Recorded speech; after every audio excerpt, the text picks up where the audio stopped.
I wanted to introduce you guys to Steve Sisler. So Steve Sisler came to me through my buddy James Purley. I have several mastermind groups I belong to, and I'll talk a little more about that later. But I have a mastermind group. There's 4 of us where we go kind of really deep. And he told me about this guy named Steve Sisler that does these profile tests, these DISC profile tests. And I've done profile tests before, and I was like, sure, whatever. I did the test, and I'm like, they're stupid questions. But who knows what it'll come up with, but I didn't think anything of it. And then we did a call. We did a Skype phone call with him, and I was floored at his interpretation of my test. Because you don't just do the one test. You do the DISC profile and a values test. Yeah.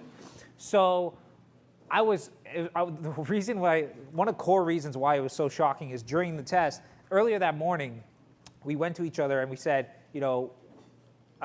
we identified what's our own strength and what's our own weakness, and then we got the other person to, and then we also did it for other people, what we thought their strength was and what we thought their weakness was. And my weakness, when I said it, it blew everybody away. I said my weakness is that I don't feel worthy, and I constantly feel that like I'm not doing enough, I'm not enough, that kind of stuff. Something I'm overcoming. But I broke it to them, and they're like, this is something I always live with, but they never imagined for a split second that I feel like that. And I see that as a weakness. And then when Steve looked at my test, didn't know any of this backstory, doesn't know me personally before the test, he pinpointed. He's like, between the ages of like 1 and 8, you probably were told you weren't told that you were important or something like that, and that probably caused you to like think this way and that kind of stuff. And I'm like, damn. And we kept on going deeper and deeper and deeper. And I got so much clarity in that little Q&A. And what Steve does, he does much more than just profile tests for entrepreneurs. He really does it for their teams, entrepreneurs and their teams and their management teams, to make sure that everybody's in the right space. So can you give us a little example? What we're going to do is we're going to go through 2 profiles of 2 people who are entrepreneurs and who are very different. And a lot of us right now, I know one of the main problems that a lot of us have is we're the bottlenecks in our company, and we have a hard time offloading, finding a good COO. That's a really tough position to fill and that kind of stuff. And we know what we're good at. And the one thing I loved about this test, it actually confirmed that what I'm doing. It almost gave me permission to be the front stage guy. Because in my profile, you're like, you're the guy on stage type thing, not knowing necessarily what I did. And it almost gave me permission to like really own what I do now. So tell us a little bit more about the testing you do and how it applies to business and stuff like that, and some of the work that you do. Well, what I do is, as some of you have done it, we run through basically 36 questions. Once you do that, and there's thousands of tests out there. I don't think there's some that are significantly better than others, but they're all different. It's basically a market of selling tests is what it is. But I take that test and I look at it, and I look at 11 numbers. I look at the 4 primary emotions, which is anger, optimism, patience, and fear. And then I look at 7 attitudes.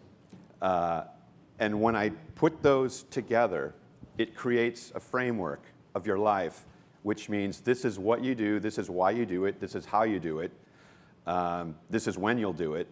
And when you're with people like this, or this, you'll act like this, that, and that. And all these different dynamics come into play. And the longest debrief I did on one chart of 11 numbers was 6 hours.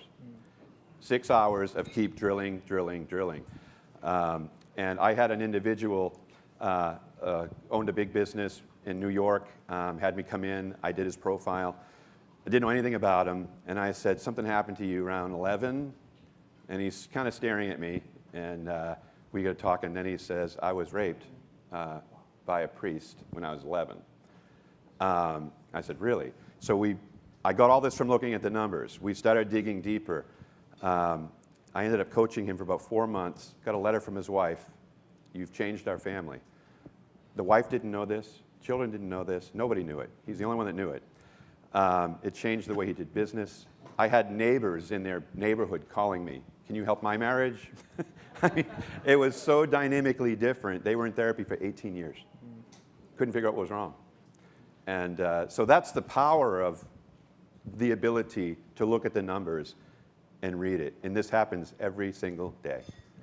I mean, I know a lot of the most successful entrepreneurs I know, they know what their strengths are to a T for the most part, and they know what their weaknesses are, and they work within their strengths, and they obviously hire people to work where their weaknesses. So let's go through 2 profiles. So this is one profile. Those of you who have your profile on you, you'll see where you're ranking on this, but if you can quickly give us a rundown on this. Okay, this here is a pure style because the only line above the halfway point, which is 50, known as the energy line, there's only one line above the energy line.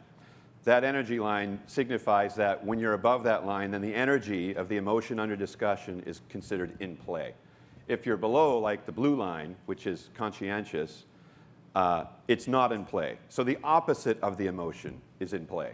And so when you have a very high influencing style, this is a person who operates out of their limbic system more than they operate out of the frontal lobe, which is more logic and reason based.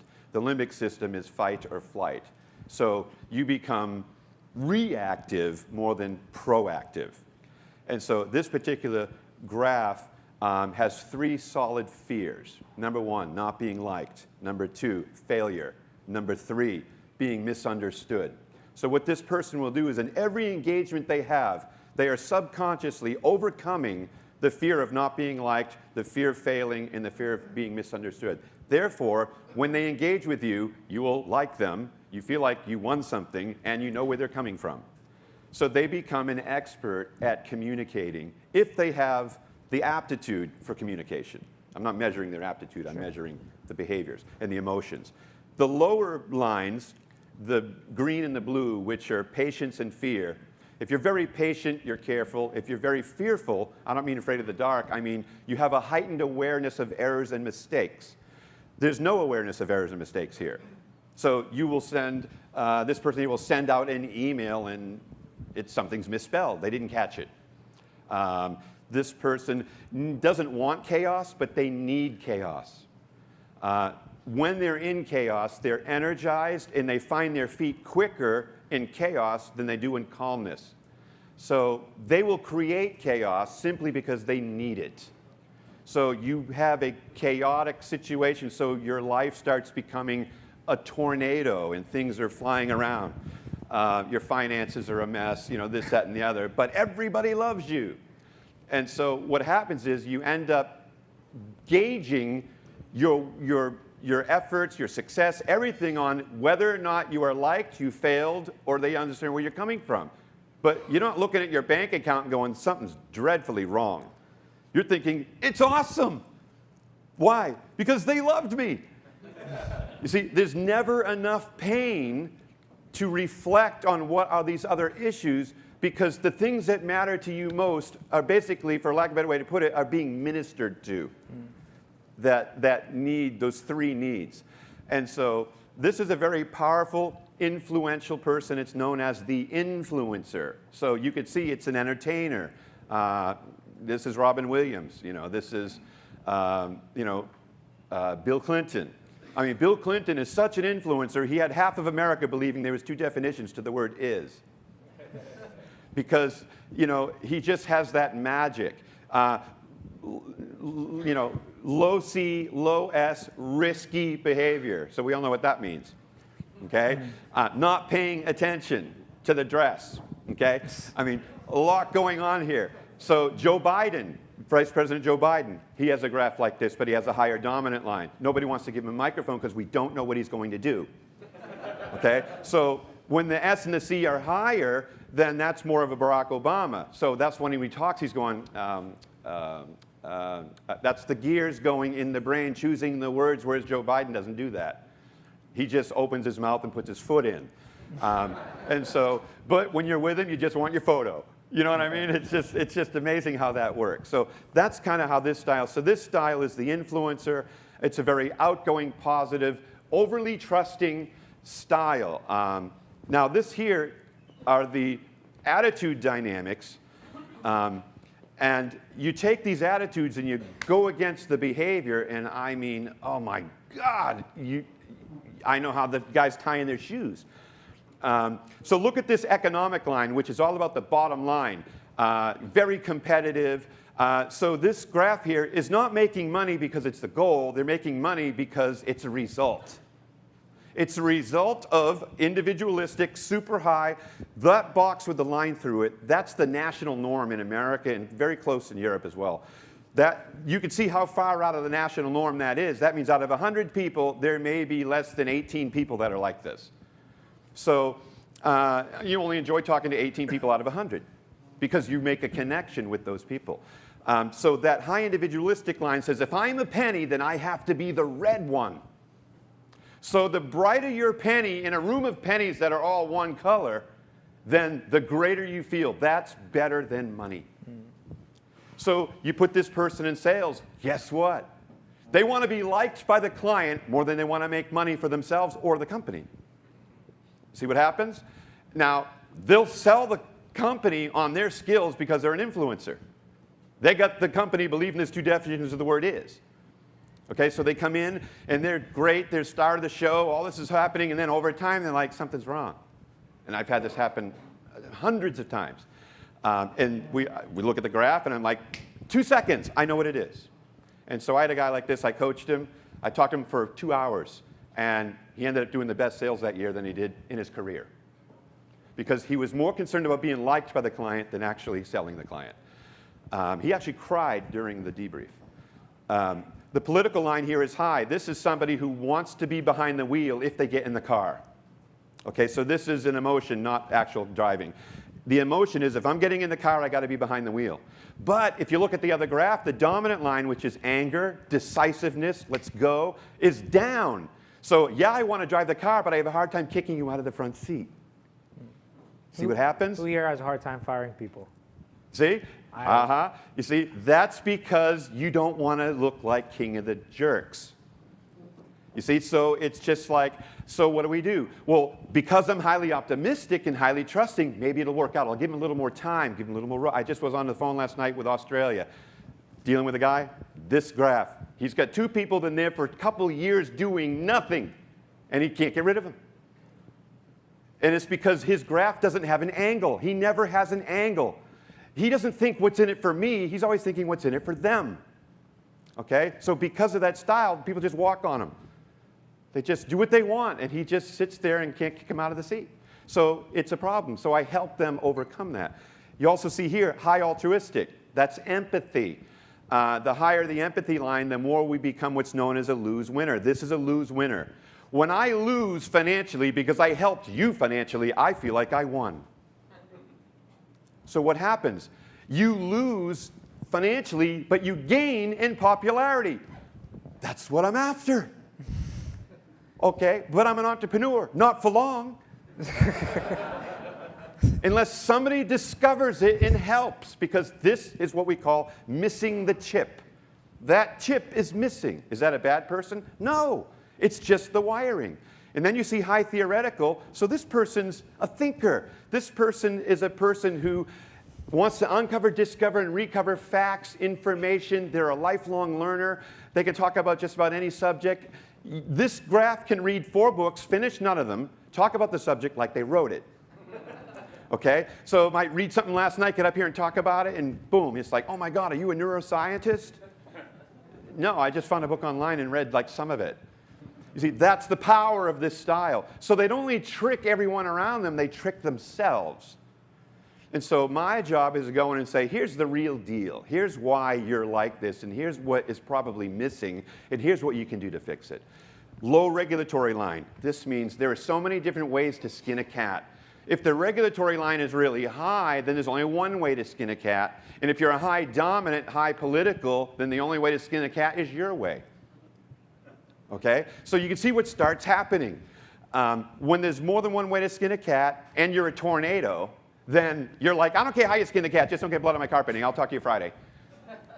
Okay? And then, okay, then the cat comes up, what did you do? Well, you told me. When did I say that? They don't even remember. So this is classic ADHD, attention deficit hyperactive disorder. So what does this person need as far as support? This person, this person thinks in the moment, makes decisions based upon how they feel, not what's the right decision. Now, if their feelings line up with the right decision, they're golden. So we call it fake it till you make it, which is great if you make it. And so what this person's going to need is support on the rear end, support financially, support very, very important decisions. If you want to make a very, very important purchase, find a logician and bounce it off them. And so find somebody who's rooted and grounded in reality and then ask them, what do you think based upon this, that, and the other? You have to have those kind of people in your life so that you don't end up graduating once again from stupid school. Because that's what happens if you're not paying attention. Does that mean I'm a stupid person? It does not mean that. It just means your style doesn't pick up all the cues. You need somebody who can. So that will be very helpful for this style. Cool. Does that make sense? Yeah. Okay. So this is another Okay, this profile. is an opposite of what we just talked about. So this graph here, this is what we call the high dominant. This is the dog you're not quite sure you can pet. And so, you know, with the other graph, that's the beagle. If you've ever, I own 2 of them, so if you've ever seen a beagle, it's like, oh my God, you go down there and you fear nothing. This is the pit bull lab mix chained in the yard with a scar on the nose, and you walk up to it and you know the dog's doing the math. Okay, you don't just get down there and go, oh, you're like, oh my God, what do we do? How about leave? You know, that's kind of how this style will make a person feel by all their mannerisms, which are the larger percentage of communication. Words are only 7%. So you can say whatever you want, but we're not reading that. We're just watching the way you're saying it, and now we know the real thing. So here, this is a person who's extremely logical. Because the anger emotion is high, this person wakes up angry. Does that mean they're a bad person? Absolutely not. Anger means decisiveness. When they know I need to do something, they do it like this. Boom. Donald Trump, you're fired. You're thinking, he's actually getting off on that. Okay? Right, he is, because it's a decision that was made once he knew the decision that needed to be made. He makes the decision. The former graph thinks of that decision and goes, but that's going to make me look like an idiot. So now they have to do this whole other 2-year-long sometimes situation to figure out how to do this looking golden. Sometimes you can't, so maybe they don't make the decision at all. Here, the decision's easy. You're stupid, you're gone. Bye. You pick up your check on the way out. And then go back to work like it never happened. Now, we look at that person, oh, they're so callous. Oh, no, they're not. They're decisive. They're missing the chip that says, but your family. They're like, you're 30. You live in America. You got choices like the rest of us. Stop making dumb ones. That's just how they think. And so it's a very decisive style.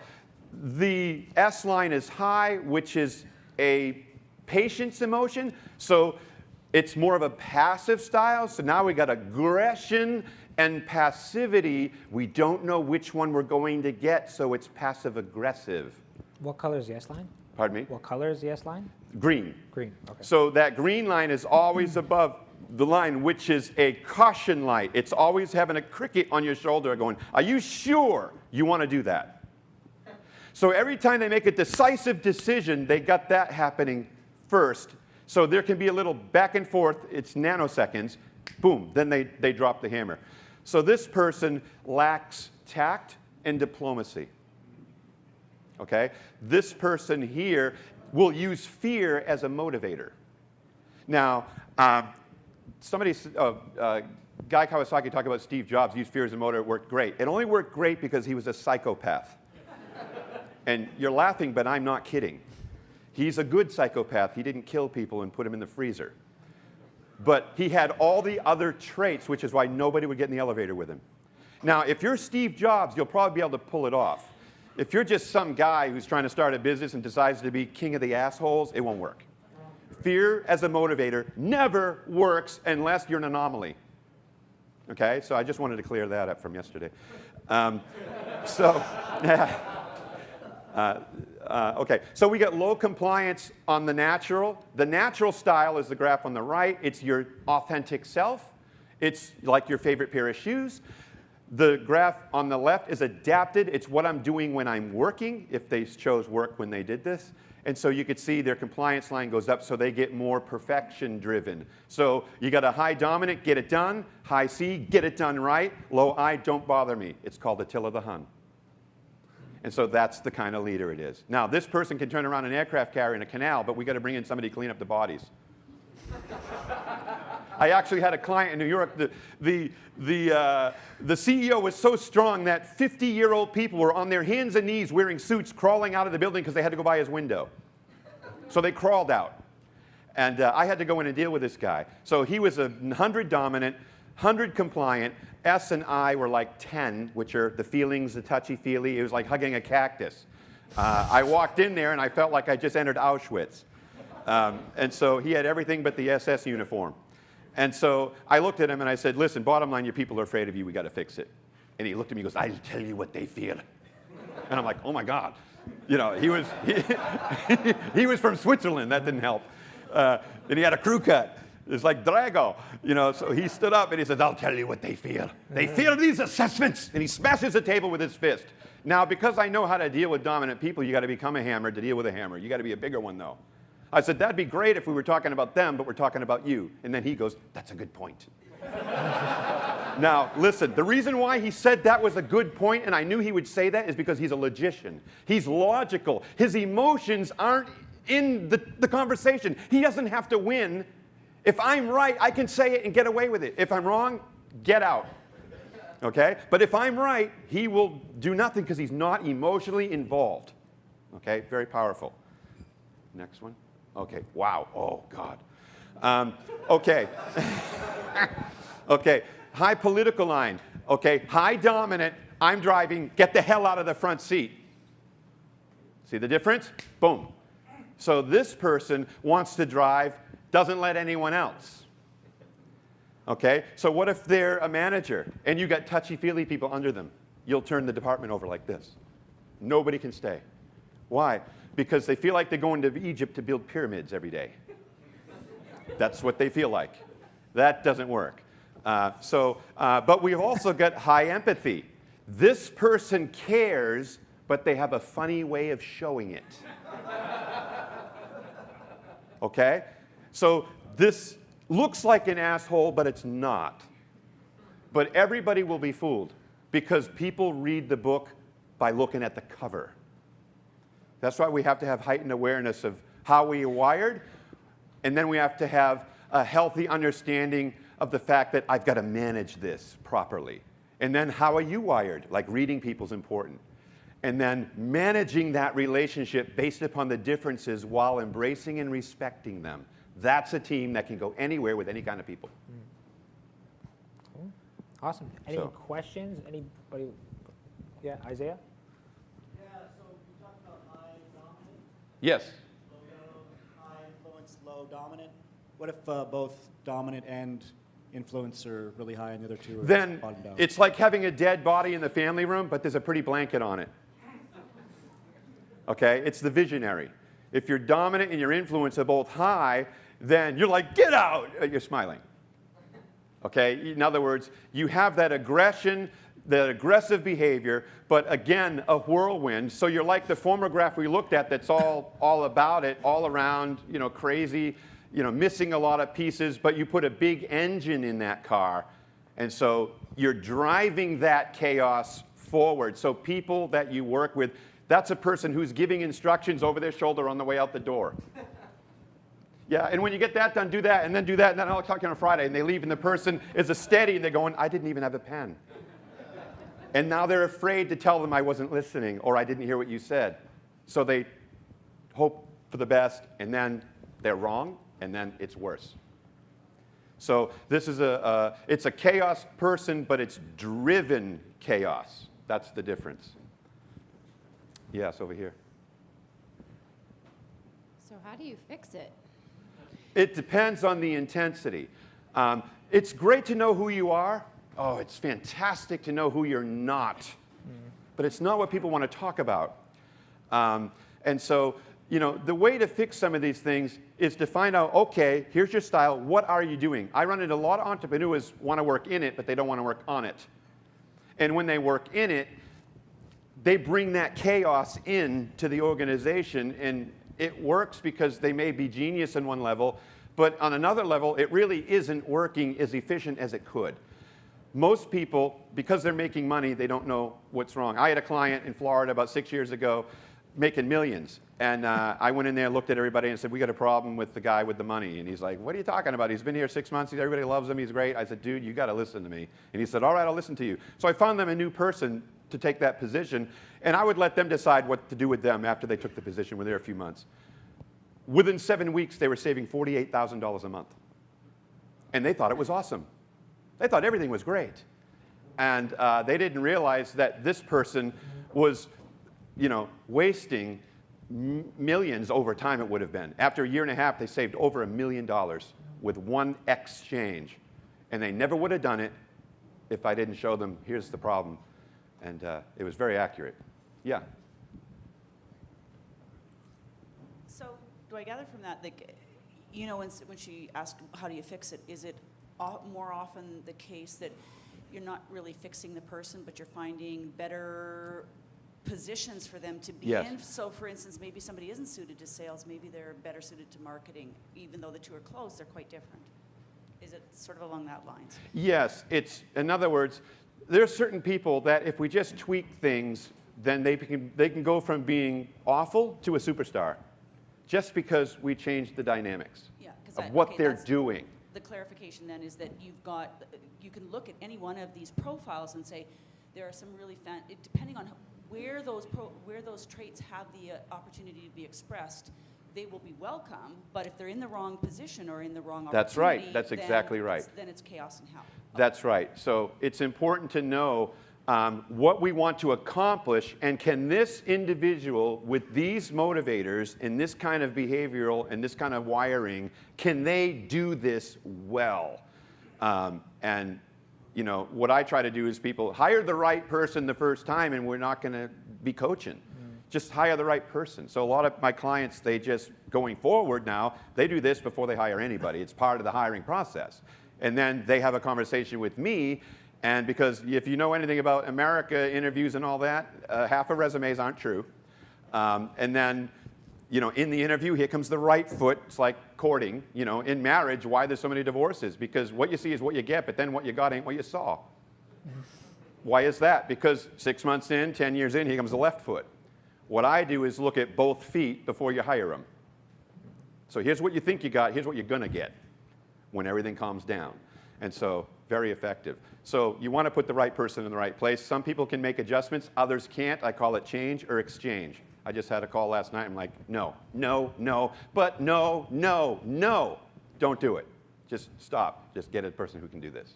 Awesome. Cool. Yes, Well, actually, we'll take one more question, and then after we'll. Yeah, I was just curious. Obviously, you can lead people towards where they're supposed to be, or maybe help them improve. I wonder how much you advise someone to maybe find their counterpart who cancels out, or at least like equalizes them. Yeah, I mean, you mean in partnership? Yeah. Yeah, in a partnership, it's good to have, opposites attract in behavior, similarities endure in the value base. Partnerships in work and partnerships in marriage this is all the same. It's all the same authoritative structure. Everything kind of works, at least in the States. So when you're looking at that, if you've watched these shows, Everybody Loves Raymond, The King of Queens, they're all opposites. Okay? It's 72% of workable relationships. So it's good to have an opposite, but you have to understand the opposite and respect it. So it's what we call, are you working on the title authority or functional authority? Is this just a title, or are you good at it? And so we want function and title to be the same. And so you have to respect the function. And when you do, it works. Okay? Awesome. Thank you. So Steve is going to be doing a peer-to-peer roundtable for any of you who can't read the 60, 70 profiles that were filled out, but he will be there later on today. So thank you, Steve. Thank you.